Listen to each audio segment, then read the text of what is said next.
അഭിനയത്തിൽ സജീവമല്ലെങ്കിലും സോഷ്യൽ മീഡിയയിൽ സജീവമാണ് മീര നന്ദൻ. അഭിനയത്തിൽ നിന്നും ബ്രേക്ക് എടുത്തായിരുന്നു താരം ദുബായിലേക്ക് പോയത്. ജീവിതത്തിലെ നിർണായകമായ തീരുമാനം അതെന്നായിരുന്നു താരം പറഞ്ഞത്. എല്ലാ കാര്യങ്ങളിലും അച്ഛനും അമ്മയും കൂടെ ഉണ്ടാവുമായിരുന്നു. കാര്യങ്ങളെല്ലാം നോക്കിയിരുന്നതും അവരായിരുന്നു. ആദ്യമായാണ് ഒറ്റയ്ക്ക് കാര്യങ്ങളെല്ലാം നോക്കാൻ പഠിച്ചത്. കരിയറിലും ലൈഫിലും നിർണായകമായിരുന്നു ആ തീരുമാനം.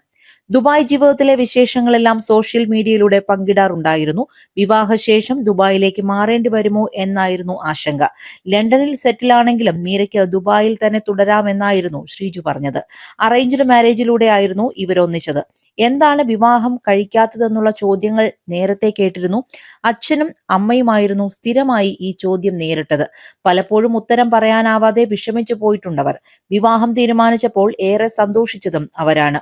ആഗ്രഹിച്ചതുപോലെ തന്നെ ഗുരുവായൂർ ക്ഷേത്രത്തിൽ വെച്ചായിരുന്നു വിവാഹം. ശ്രീജുവിനോട് ഈ ഒരു ആഗ്രഹം പറഞ്ഞപ്പോൾ സന്തോഷത്തോടെ സമ്മതിക്കുകയായിരുന്നു. ഇടയ്ക്ക് ലണ്ടനിലും ദുബായിലും കേരളത്തിലുമൊക്കെയാണ് അവരിപ്പോൾ. കഴിഞ്ഞ ദിവസമായിരുന്നു ഇവർ തായ്ലൻഡിലേക്ക് എത്തിയത്. വെക്കേഷൻ ആഘോഷത്തിനിടയിലാണ് ഇവിടേക്ക് എത്തിയത്. അതിനിടയിലായിരുന്നു സാഹചര്യം മാറിയത്. ഫ്ലൈറ്റുകൾ റദ്ദാക്കിയ വിവരം അറിഞ്ഞതോടെയാണ് ഇരുവരും യാത്രാ പ്ലാൻ മാറ്റിയത്. നിങ്ങൾ സുരക്ഷിതരാണോ എന്ന് ചോദിച്ച് നിരവധി മെസ്സേജുകൾ വരുന്നുണ്ട്. ഞങ്ങളെക്കുറിച്ച് അന്വേഷിച്ച എല്ലാവരോടും ഹൃദയത്തിന്റെ ഭാഷയിൽ നന്ദി പറയുന്നു. ഈ സമയത്ത് നിങ്ങളുടെ കെയറിംഗ് ഞങ്ങൾക്ക് ഏറെ പ്രധാനപ്പെട്ടതാണ്. ഇപ്പോൾ തായ്ലൻഡിലാണ് ഞങ്ങൾ. തന്റെ ബെസ്റ്റ് ഫ്രണ്ടിന്റെ വിവാഹത്തിന് പങ്കെടുക്കാനായി പോയതാണ്. അതിനുശേഷമാണ് ഞങ്ങൾ ഒരു വെക്കേഷൻ ട്രിപ്പ് പ്ലാൻ ചെയ്തത്. 2026 ആദ്യത്തെ ട്രിപ്പ്, ആദ്യത്തെ പ്രാവശ്യമാണ് തായ്ലാന്റിൽ. ഇത് മികച്ചൊരു തീരുമാനമായാണ് ഞങ്ങൾക്ക് തോന്നിയത്.